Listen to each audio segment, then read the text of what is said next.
আর কবে এরা মানুষ হবে, সঠিক জ্ঞান বুঝতে শিখবে?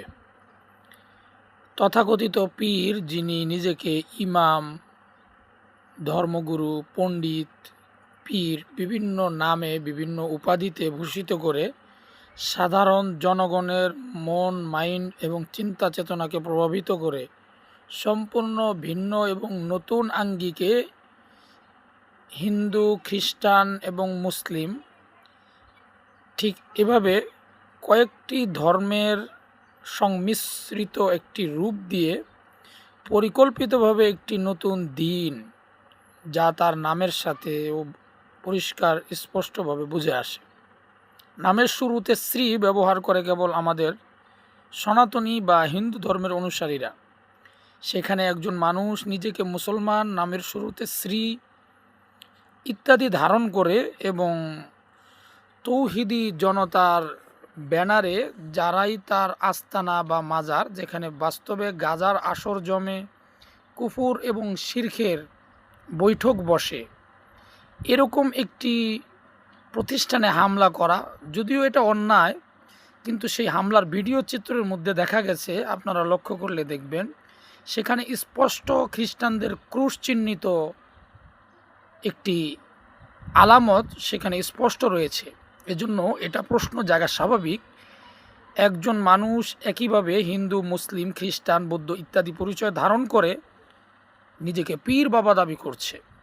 আর মূর্খ জনতা, বর্তমান সময়ের বর্তমান প্রজন্মের যারা শিক্ষিত, নিজেদেরকে আপডেট জ্ঞান করে এবং যারা গণমাধ্যমের কর্তা ব্যক্তি, গণমাধ্যমের যারা কর্মী, তারাও আজকে ইমাম ট্যাগ দিয়ে, ইমাম নামে এমন বিতর্কিত, ধর্মান্তরিত, ধর্মবিদ্বেষ এবং উস্কানিমূলক উদ্দেশ্য প্রণোদিত বক্তব্যকে তারা সাপোর্ট করার জন্য বিভিন্ন গণমাধ্যম আজকে উঠে পড়ে লেগেছে।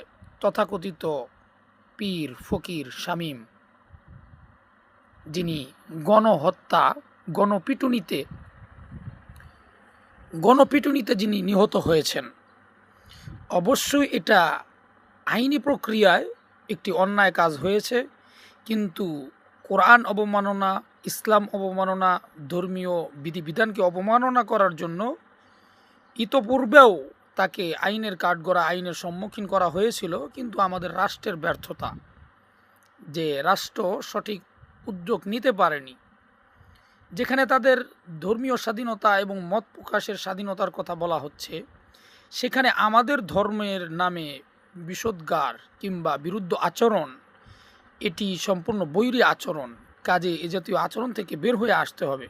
শুধু নিজেদের মতাদর্শকে টিকিয়ে রাখার জন্য তাদেরটাকে ভালো বলবেন এবং আমাদের বিরুদ্ধে বলা হবে, আমরা কিছুই বলতে পারবো না, আইনি প্রক্রিয়ায় এর কোনো বিরুদ্ধে ব্যবস্থা নেওয়া হবে না, তখন সাধারণ জনতা কি করবে?